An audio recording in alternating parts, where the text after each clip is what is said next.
الحمد للہ رب العالمین والصلاة والسلام علی خاتم الانبیاء وسید المرسلین وعلی آلہ وصحبہ اجمعین ومن تبعہم بإحسان الی یوم الدین اما بعد اعوذ باللہ من الشیطان الرجیم بسم اللہ الرحمن الرحیم فإن آمنوا بمثل ما آمنتم به فقد اهتدوا وإن تولوا فإنما هم في شقاق رب اشرح لی صدری ویسر لی امری واحلل عقدۃ من لسانی یفقہوا قولی۔ پیارے ناظرین، حقوق رحمت عالم صلی اللہ علیہ وسلم یہی سیریز لے کر آج میں پھر حاضر ہوا ہوں۔ اس تیسری نشست میں آپ سب کا استقبال ہے۔ السلام علیکم ورحمۃ اللہ وبرکاتہ۔ آپ نے اگر پچھلا ایپیسوڈ دیکھا ہو تو یاد ہوگا کہ میں نے آپ کو اس ایپیسوڈ میں یہ بتایا تھا کہ ہم امتیوں پر نبی آخر الزماں حضرت محمد الرسول اللہ صلی اللہ علیہ وسلم کا سب سے پہلا حق کیا ہے؟ آپ پر ایمان لانا، آپ کو رسول برحق ماننا، آپ کو خاتم النبیین تسلیم کرنا۔ لیکن سوال یہ اٹھتا ہے کہ آپ پر ایمان لانا کس انداز میں؟ تو اس کا جواب یہ ہے کہ جیسے نبی کے پیارے صحابہ پر ایمان لائے، اور اللہ نے صحابہ رضی اللہ عنہم اجمعین کو ہم تمام امتیوں کے لیے نمونہ بنا دیا۔ آخر ان کا ایمان کیسا تھا؟ نبی صلی اللہ علیہ وسلم پر ایمان لانے میں انہوں نے کون سا انداز اپنایا تھا؟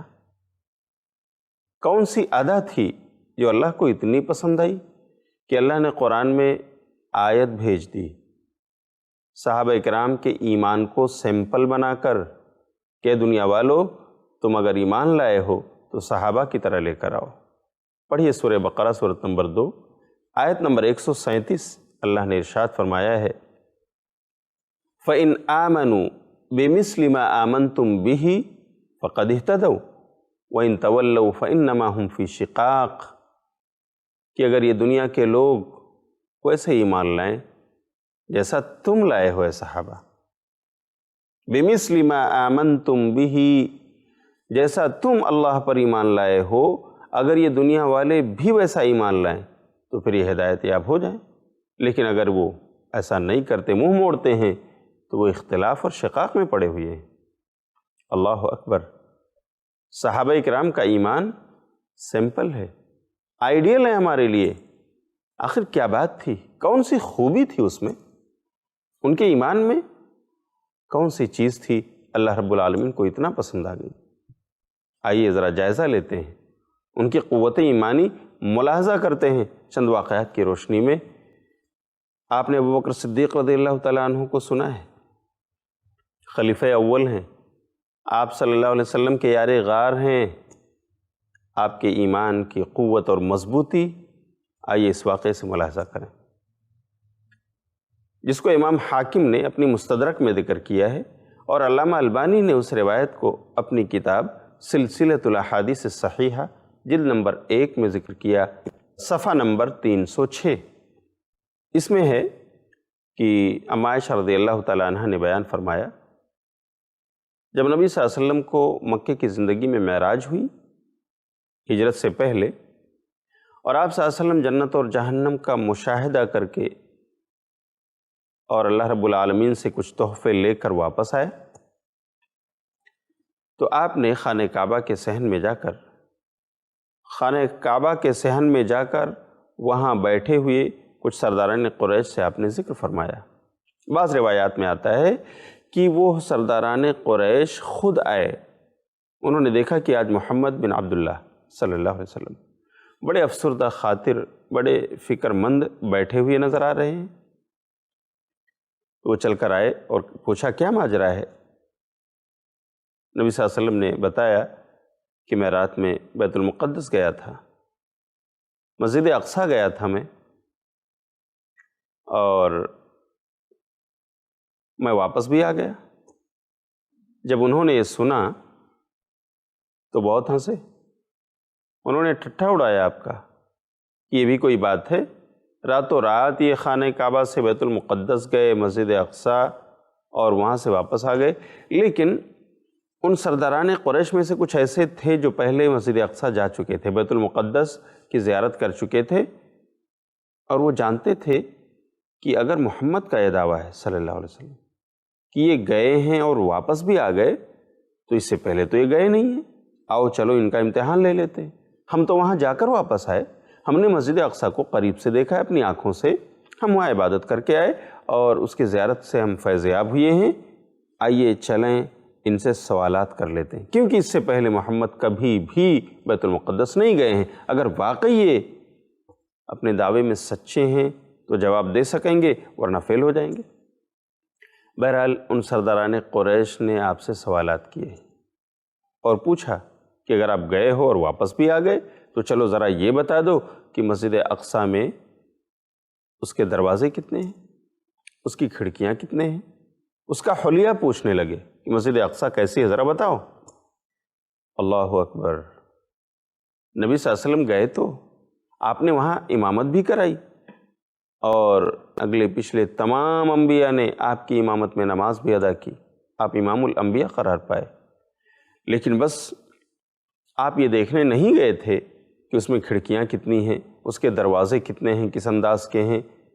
ظاہر سی بات ہے، ناظرین کرام آپ بتائیں، اگر آپ ممبئی سے چل کر دہلی جاتے ہیں، جامع مسجد میں نماز پڑھتے ہیں، تو ظاہر سی بات ہے آپ اس لیے نہیں گئے ہیں کہ وہاں اس کی کھڑکیاں گنیں، اس کے دروازے آپ انچی ٹیپ لے کر کے اسے ناپیں، یا آپ اس کے فین اور اس کی لائٹس، اس کے بلبز اور دوسری چیزیں آپ اسے گن کر کے آئیں۔ آپ اس لیے تو نہیں جاتے ہیں، وہ عبادت کی جگہ آپ عبادت کے لیے جاتے ہیں۔ نبی صلی اللہ علیہ وسلم بھی مسجد اقصیٰ میں عبادت کے لیے وہاں پہنچے، آپ نے امامت کرائی اور آپ پھر وہاں سے معراج کو گئے۔ لیکن اللہ نے آپ کی مدد فرمائی۔ جیسے ہی سرداران قریش کا یہ سوال ہوا، آپ بتاؤ اس کا حلیہ ہم سے بیان کرو، مسجد اقصیٰ کیسی ہے، کیا دیکھا آپ نے وہاں جا کر؟ تو نبی صلی اللہ علیہ وسلم کے سامنے اللہ نے پوری مسجد اقصیٰ کا خاکہ پیش کر دیا، جو صرف ہمارے اور آپ کے نبی دیکھ رہے تھے، سرداران قریش کو کچھ نظر نہیں آ رہا تھا۔ ایسے میں نبی صلی اللہ علیہ وسلم نے ایک ایک چیز جو انہوں نے پوچھا تھا، آپ نے دیکھ دیکھ کر ہو بہو بتا دیا۔ انہوں نے اقرار بھی کیا کہ ہاں آپ تو صحیح کہہ رہے ہو، بات سچ ہے آپ کی، لیکن ہدایت تو اسے ملتی ہے نا جسے اللہ دے دے۔ نہیں مانے، آپ کو رسول برحق نہیں تسلیم کیا، جھٹلایا، اور بعض لوگوں نے تو اسے ایک شعلہ سمجھ کر بھڑکانا چاہا کہ چلو چلو اس سرزمین میں ہم مکے کی اس وادی میں اب محمد بن عبداللہ کے مشن کو اگر باطل قرار دینا ہے تو چلو ان کے اس دعوے کو لے کر لوگوں میں چرچا کر دو۔ ابو جہل بھی اپنا ایک قافلہ لے کر ابو بکر صدیق رضی اللہ تعالیٰ عنہ کے پاس پہنچ گیا اور جا کر کہتا ہے کہ اے ابو بکر ذرا یہ بتاؤ کہ اگر آپ کو مکہ سے بیت المقدس جانا ہو مسجد اقصیٰ تو کتنا ٹائم لگے گا؟ ابو بکر صدیق رضی اللہ تعالیٰ عنہ نے بتایا کہ مہینوں لگ جاتے ہیں، جاتے آتے تقریباً 40 دن لگ جاتے ہیں ہمارے ان وسائل و سورسز کے ذریعے۔ تو کہا اچھا یہ بتاؤ کہ اگر کوئی یہ کہتا ہے کہ میں رات ہی میں گیا اور اسی رات مسجد اقصیٰ سے واپس بھی آ گیا مکے، تو کیا مانو گے؟ کیا یہ تسلیم کرنے جیسی بات ہے؟ ابو بکر صدیق رضی اللہ تعالیٰ عنہ نے کہا کہ کہا کس نے ہے؟ یہ دعویٰ کس کا ہے کہ وہ راتوں رات بیت المقدس گیا، مسجد اقصیٰ گیا اور واپس بھی آ گیا؟ کس نے کہا ہے آپ سے؟ ابو جہل نے کہا کہ آپ کے قائد، آپ کے رہبر نے ہمیں بتایا ہے، ان کا یہ دعویٰ ہے کہ وہ رات میں گئے اور واپس بھی آ گئے۔ اللہ اکبر، یہ بات اتنی سنی تھی کہ ابو بکر صدیق رضی اللہ تعالیٰ عنہ نے کہا واللہ انی لاصدقہ فیما ہوا ابعد من ذلک ان کان قالہ فقد صدق۔ کہ اگر محمد بن عبداللہ صلی اللہ علیہ وسلم اگر ان کا یہ دعویٰ ہے کہ وہ گئے ہیں واپس آ گئے تو اللہ کی قسم وہ سچے ہیں، 100% وہ سچے ہیں۔ میں تو اس سے بڑی بڑی باتیں وہ بتاتے ہیں اور میں مان لیتا ہوں۔ میں صبح و شام آنے والی آسمانی خبریں وہ مجھے بتاتے ہیں، کبھی صبح کبھی شام، اور میں اسے تسلیم کرتا ہوں۔ آخر اس میں کون سی بڑی بات ہے کہ وہ راتوں رات گئے اور واپس آ گئے؟ وہ تو صبح اور شام آسمان کی خبریں مجھے بتایا کرتے ہیں، جنت اور جہنم کے بارے میں ہمیں خبر دیتے ہیں۔ ہم نے دیکھا نہیں ہے لیکن ہم نے تسلیم کیا ہوا ہے۔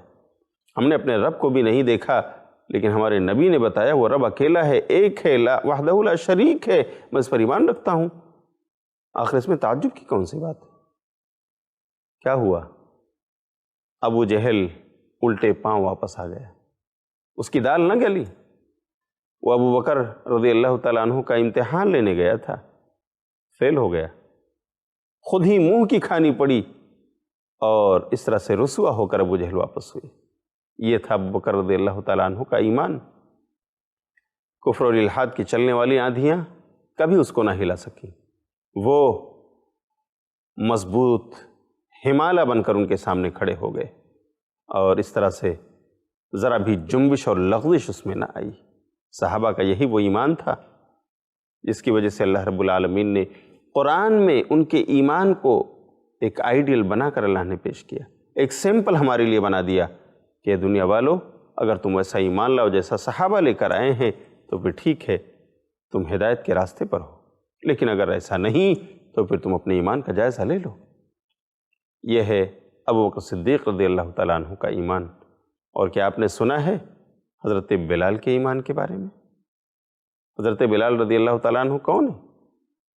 عبداللہ بن مسعود رضی اللہ تعالیٰ عنہ بیان کرتے ہیں کہ شروع میں 7 لوگوں نے اپنے ایمان کا اظہار کیا۔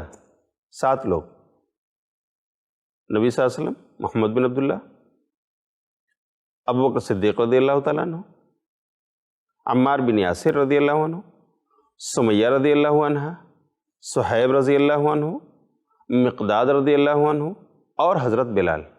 یہ 7 لوگ شروع میں انہوں نے اپنے ایمان کا اعلان کیا ہے کہ تمام تر کفر کی آندھیاں چلی اور الحاد اور بے دینی کے طوفان آئے، لیکن ابو بکر صدیق رضی اللہ تعالیٰ عنہ ہمالہ ثابت ہوئے، کوئی نہ ہلا سکا۔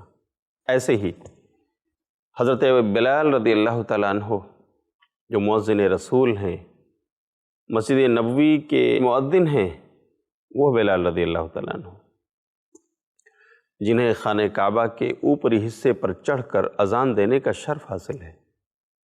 وہ بلال رضی اللہ عنہ کہ معراج کے موقع پر نبی صلی اللہ علیہ وسلم جب جنت کی سیر کر رہے تھے تو آپ نے سنا کہ بلال کے کھڑاؤں کی آواز آ رہی ہے، بلال جنت میں چل رہے ہیں، اللہ اکبر۔ نبی صلی اللہ علیہ وسلم واپس آتے ہیں اور جنت کی بشارت بلال کو دیتے ہیں۔ وہ بلال، ان کا ایمان کیسا تھا؟ سنن ابن ماجہ کتاب السنہ، باب فضائل اصحاب رسول اللہ، اس باب میں حسن درجے کی حدیث ہے۔ عبداللہ بن مسعود رضی اللہ تعالیٰ عنہ نے کہا کہ پہلے 7 ہستیوں نے اپنا اسلام ظاہر کیا تھا، جس میں نبی صلی اللہ علیہ وسلم ہیں، اس کے علاوہ آپ کے ساتھ ابو بکر رضی اللہ تعالیٰ عنہ، حضرت عمار بن یاسر، سمیہ رضی اللہ تعالیٰ عنہ، صہیب رضی اللہ عنہ، مقداد رضی اللہ تعالیٰ عنہ اور بلال، 7 ہستیاں۔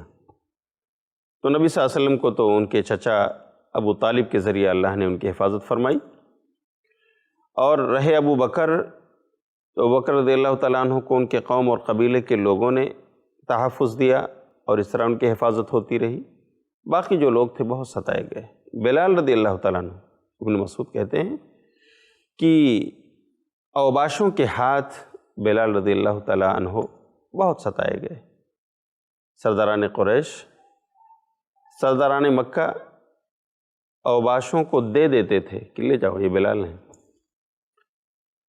انہیں بیڑیوں میں جکڑ کر اور پھر گھسیٹتے تھے، رسیوں میں باندھ کر مکے کی گلی کوچوں میں گھسیٹتے ہوئے ایذائیں پہنچاتے اور کہتے بلال اب بھی وقت ہے، اب بھی وقت ہے، اگر دین محمدی سے پھر جاتے ہو، منہ موڑ لیتے ہو تو تمہارے لیے نجات ہے، تمہارے لیے خوشخبریاں ہیں۔ لیکن بلال حالانکہ چٹائیوں میں لپیٹ کر انہیں دھواں دیا گیا، انہیں جلتی ہوئی ریت میں لٹایا گیا، انہیں خود پہنائی گئی، کس کی؟ لوہے کی خود، اور سخت دھوپ کے اندر ڈال دیا گیا۔ یہ تمام ایذائیں انہوں نے برداشت کی، لیکن اس کے باوجود ان کی زبان پر اگر تھا تو یہی اللہ احد، اللہ احد، اللہ اکیلا ہے، لا شریک ہے۔ اب میں ایمان لانے کے بعد کسی کو شریک نہیں، کسی کو اس کے ساتھ شریک نہیں کر سکتا۔ اللہ اکبر، یہ ایمان تھا، یہی بلال نبی پر ایمان لائے، لیکن ایمان لانے کے بعد کبھی انہوں نے اس سے منہ نہیں موڑا، نبی صلی اللہ علیہ وسلم پر ایمان لانے کا حق انہوں نے نبھایا اور ادا کیا۔ اسی طرح صحابہ کرام رضوان اللہ علیہم اجمعین کی جماعت میں سے حضرت خزیمہ بن ثابت رضی اللہ تعالیٰ عنہ، اللہ نے کیا ایمان عطا کیا تھا۔ یہ چند مثالیں میں آپ کو دے رہا ہوں، ورنہ تمام صحابہ کی جماعت اور جمعیت ایسی تھی کہ ان کا ایمان ہم سب کے لیے سمپل ہے، مثال ہے، آئیڈیل ہے۔ خزیمہ بن ثابت رضی اللہ تعالیٰ عنہ کا واقعہ امام ابو داؤد نے اپنی کتاب سنن ابو داؤد میں نقل کیا ہے، کتاب القضاء کے اندر حدیث نمبر 3607 3607۔ واقعہ یہ ہے، خزیمہ رضی اللہ تعالیٰ عنہ کہتے ہیں کہ نبی صلی اللہ علیہ وسلم نے بازار میں بدو سے ایک گھوڑا خریدا، اس بدو کا نام تھا سوا بن حارث۔ نبی صلی اللہ علیہ وسلم کے پاس پورے پیسے نہیں تھے، تو آپ نے کہا سوا آؤ، گھوڑا تو میں نے خرید لیا ہے، میں پیسے تمہیں دیتا ہوں، میں آگے آگے چلتا ہوں اور آپ گھوڑا لے کر آؤ۔ نبی صلی اللہ علیہ وسلم چلے، آپ جا رہے ہیں اپنے گھر تاکہ وہاں جا کر یہ پیسہ پے کر دیں جس پر ان کا اتفاق ہوا ہے، لیکن ادھر ہوا یہ کہ نبی صلی اللہ علیہ وسلم آگے بڑھے اور سوا گھوڑا لے کر پیچھے پیچھے آ رہا ہے، راستے میں کچھ اور گراہک اس کو مل گئے، انہوں نے اس گھوڑے کا دام بڑھا دیا اور کہا کہ ہم اس گھوڑے کو اتنے میں خریدیں گے۔ وہ بدو لالچ میں آ گیا اور اس نے پکار کے کہا، اے محمد، لینا ہے لے لو، نہیں تو میں بیچ دوں گا۔ تو نبی صلی اللہ علیہ وسلم واپس آئے اور کہا کہ آپ کیا کہہ رہے ہو؟ کیا میں نے یہ گھوڑا آپ سے خریدا نہیں ہے؟ اولیس قد ابتعتہ منک، کیا میں نے یہ خرید نہیں لیا ہے تم سے؟ کہا واللہ ما بعتکہ، قسم کھا لیا، کہا اللہ کی قسم میں نے نہیں بیچا ہے آپ سے اس کو۔ تو نبی صلی اللہ علیہ وسلم نے کہا کہ اللہ کی قسم میں نے خریدا ہے آپ سے اس گھوڑے کو۔ اس نے کہا ٹھیک ہے، اگر آپ کا یہ دعویٰ کہ آپ نے خریدا ہے تو گواہ پیش کرو، ہلم شہیدن، وٹنس لے کر آؤ۔ نبی صلی اللہ علیہ وسلم دیکھ رہے ہیں کہ میں بات ہماری آپ سے ہوئی ہے، آپ وٹنس کی بات کر رہے ہو۔ اتنے میں خزیمہ ابن ثابت رضی اللہ تعالیٰ عنہ آئے اور کہا اللہ کے رسول صلی اللہ علیہ وسلم میں گواہی دیتا ہوں۔ کیا کہا؟ اشہد انک قد بایعتہ، اللہ کی قسم میں گواہی دے رہا ہوں، میں گواہ ہوں کہ سوا آپ نے اس گھوڑے کو بیچ دیا ہے محمد سے صلی اللہ علیہ وسلم۔ نبی صلی اللہ علیہ وسلم نے پوچھا کہ آخر کس بنیاد پر؟ خزیمہ آپ نے گواہی دی، کس بنیاد پر؟ آپ تو حاضر نہیں تھے۔ تو خزیمہ رضی اللہ تعالیٰ عنہ جواب دیتے ہیں بتصدیقک یا رسول اللہ کے رسول، آپ کو سچا ماننے کی وجہ سے، کیونکہ آپ جو بات بولتے ہیں وہ سچ ہوتی ہے، آپ جھوٹ کبھی نہیں کہتے۔ آپ نے اگر یہ کہا اور میں نے سنا آپ کو یہ کہتے ہوئے کہ آپ نے یہ گھوڑا خرید لیا ہے، تو آخر میں کیوں کر اس کا گواہ نہ بن جاؤں؟ آپ جھوٹ تو نہیں بولتے، آپ نے جب بھی کوئی بات کہی آپ نے سچ کہی۔ اللہ اکبر۔ نبی صلی اللہ علیہ وسلم نے کیا کہا؟ ایک بڑا ایوارڈ اسی دن سے خزیمہ رضی اللہ تعالیٰ عنہ کو ملا۔ کہا من شہد لہ خزیمۃ او شہد علیہ فحسبہ، آج سے یہ خزیمہ، یہ میرے صحابی، جس کسی کے حق میں گواہی دے دیں تو ان کی اکیلے کی گواہی مان لی جائے گی۔ اسی طرح یہ خزیمہ آج سے جس کے خلاف گواہی دے دیں، ان اکیلے کی گواہی مان لی جائے گی، اس کو 2 گواہوں کی ضرورت نہیں ہے۔ اللہ اکبر۔ اسی دن سے خزیمہ رضی اللہ تعالیٰ عنہ کو ذو الشہادتین کہا گیا۔ اکیلے ہو کر 2 گواہ، اکیلے ہو کر ڈبل گواہی تسلیم کیے جانے والے فرد خزیمہ رضی اللہ تعالیٰ عنہ، یعنی اکیلے کی گواہی 2 کے برابر۔ یہ تھے صحابہ کرام، یہ تھا نبی پر ان کا ایمان، جس کی وجہ سے اللہ نے ان کے ایمان کو ہمارے لیے آئیڈیل بنایا ہے۔ یہ 2-4 نہیں ہیں۔ آپ نے تو سعد بن ابی وقاص رضی اللہ تعالیٰ عنہ کا نام بھی سنا ہے، جو 10 مبشرہ میں سے ہیں۔ کیا ایمان تھا! اللہ رب العالمین نے نبی کی زبان سے اسی دنیا میں جنت کی بشارت سنائی، اور سعد بن ابی وقاص رضی اللہ تعالیٰ عنہ بھی 10 مبشرہ میں سے۔ کیا تھا ایمان؟ کیسا تھا ایمان ان کا؟ آئیے میں آپ کو سناتا ہوں۔ حضرت سعد بن ابی وقاص رضی اللہ تعالیٰ عنہ کا واقعہ صحیح مسلم میں ہے، کتاب فضائل الصحابہ، باب فضل سعد بن ابی وقاص رضی اللہ عنہ، 1748 نمبر کی حدیث ہے۔ سعد بن ابی وقاص رضی اللہ تعالیٰ عنہ کہتے ہیں کہ ان کے بارے میں قرآن کی چند آیتیں اتریں، اور پھر وہ واقعہ بیان کرتے ہیں کہ ہوا یہ کہ جب میں ایمان لے آیا تو میری امی ناراض ہو گئیں، میری امی بہت ناراض ہوئیں، اور انہوں نے مرن برت رکھ لیا۔ انہوں نے کہا کہ سعد، اگر تم اس دین سے باز نہ آئے، دین محمدی سے منہ نہیں پھیرا، تو میں آج سے نہ کھاؤں گی، نہ پیوں گی، نہ تم سے بات کروں گی۔ چھوڑ دیا انہوں نے، کھانا پینا چھوڑ دیا، بات کرنا چھوڑ دیا، اور یہ بھی کہا، دیکھو سن لو سعد، میں تمہاری ماں ہوں، اور والدین کی بات ماننی چاہیے۔ میں کہتی ہوں، میں تمہیں حکم دیتی ہوں کہ دین محمد کو چھوڑ دو صلی اللہ علیہ وسلم، محمد پر ایمان نہ لاؤ، محمد کی بات نہ مانو۔ لیکن سعد بن ابی وقاص رضی اللہ تعالیٰ عنہ اسی دین پر قائم رہے، یہاں تک کہ ان کی ماں 3 دن تک بھوکی پیاسی رہ گئی، ان کو غشی طاری ہوئی، تیسرے دن وہ بے ہوش ہو گئیں۔ سعد رضی اللہ تعالیٰ عنہ کے دوسرے بھائی عمارہ جو تھے، انہوں نے جا کر اپنی ماں کو پانی پلایا، پھر انہیں ہوش آیا۔ لیکن ہوش آنے کے بعد جب پھر وہ تقاضا کر رہی ہیں، اے سعد تم اس دین کو چھوڑ دو ورنہ میں بھوکی اور پیاسی رہوں گی، سعد کہتے ہیں نہیں، اب میں یہ دین نہیں چھوڑ سکتا، اب میں محمد سے دور نہیں جا سکتا صلی اللہ علیہ وسلم۔ جب ان کی ماں کو یقین ہو گیا کہ میرا بیٹا کسی بھی طرح سے دین محمدی سے پھرنے والا نہیں، تب پھر انہوں نے کھانا پینا شروع کر دیا۔ اسی موقع پر قرآن کریم میں یہ آیت اتری تھی، سورہ عنکبوت کی آیت نمبر 8، وَوَصَّيْنَا الْإِنسَانَ بِوَالِدَيْهِ حُسْنًا۔ اس کا ترجمہ یہ ہے کہ ہم نے انسان کو والدین کے ساتھ اچھا سلوک کرنے کی وصیت کی ہے۔ لیکن اگر ماں باپ کوشش کریں کہ تمہیں شرک کرا دیں، تم ہمارے ساتھ شریک کرو، حالانکہ اس کا علم تمہیں نہیں ہے، تو اللہ کا حکم فَلَا تُطِعْهُمَا، تو ماں باپ کی بات بھی نہ مانو، وَصَاحِبْهُمَا فِي الدُّنْيَا مَعْرُوفًا، اور دنیا میں البتہ ان کے ساتھ اچھا سلوک کرتے ہوئے زندگی گزارو۔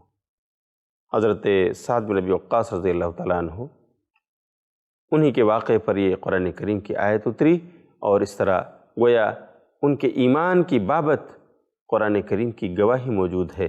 اللہ رب العالمین نے آیت اتار دی، یہ ان کے لیے ایک شرف کا مقام ہے۔ میرے بھائیو، یہ صحابہ کرام کا ایمان تھا، اور بھی میں آپ کو بتاؤں گا کہ آخر نبی پر اور اللہ پر ایمان لانے کے کون سے واقعات ہیں، صحابہ کرام کا ایمان کتنا پختہ تھا، اور کس وجہ سے اللہ رب العالمین نے انہیں ہمارے لیے آئیڈل قرار دیا۔ انشاءاللہ اگلے درس میں پھر حاضر ہوں گا، لیکن ابھی وقت ہو گیا ہے، اس لیے اجازت چاہوں گا۔ تب تک کے لیے انتظار کیجیے۔ والسلام علیکم ورحمۃ اللہ وبرکاتہ۔